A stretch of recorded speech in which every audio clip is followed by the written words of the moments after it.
I recently retired from Kentucky River District Health Department, and I was Health Education Director there, and I worked on different projects with colon cancer, and the cancer program in general. And then in addition to that, I had a father who passed away at age 59 from colon cancer.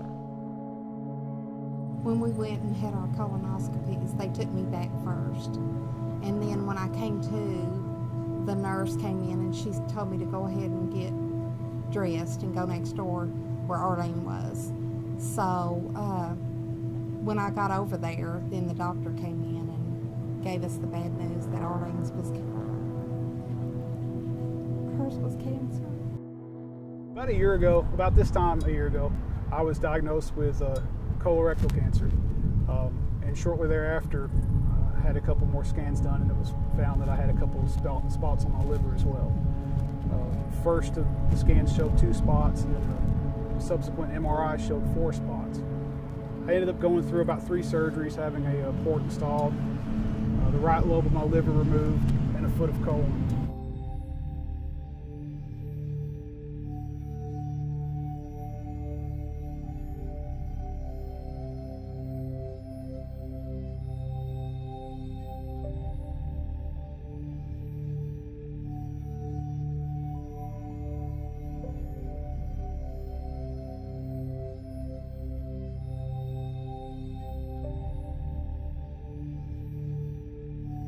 Actually, back in 2006, I had symptoms of cancer. Went to the doctor, had a barium enema procedure done where they x-ray your bowels. Was told that I didn't have cancer and I shouldn't worry about it, that I was too young for a colonoscopy.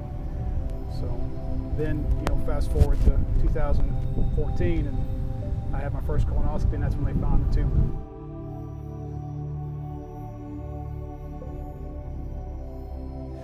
It was a total shock to us, the entire family. He was a person that really wouldn't go to the doctor. He never wanted to be screened, and he avoided it at all cost. And what he did is he started having symptoms and realized it and knew something was wrong. He started getting fatigue, and he did have some bleeding when he would go use the restroom. And so he decided that maybe he did need to go screen. After a lot of push from my mother, he didn't want to go, but he did.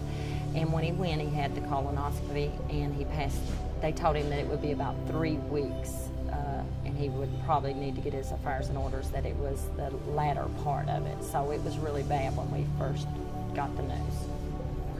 3 weeks.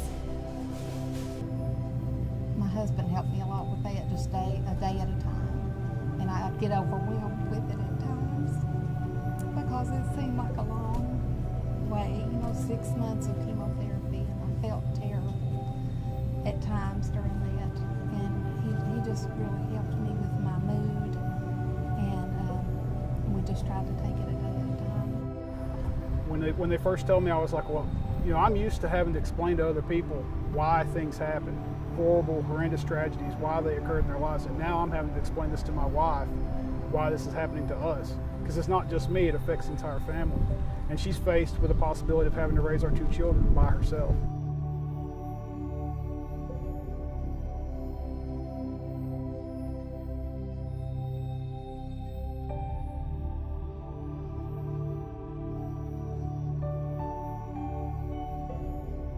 If my father had got the screening when it was time, he would probably be with us today. And I think actually he knew that at the end of his life. He knew that if he would have went ahead and not ignored the symptoms, he would have been able to live a much longer life. My son has just recently signed a baseball scholarship with the University of Pikeville. And I know that my father was very into everything that my son had done. He was, every morning on the weekends, he would always be at our home to check on him, and was a very active grandparent. And I know that he would be so proud and would have loved to have been a part of all of this with him. Yeah, I'd say he would have, and I would really like to have him been there to see me sign, to see some games, but I know he's watching anyway.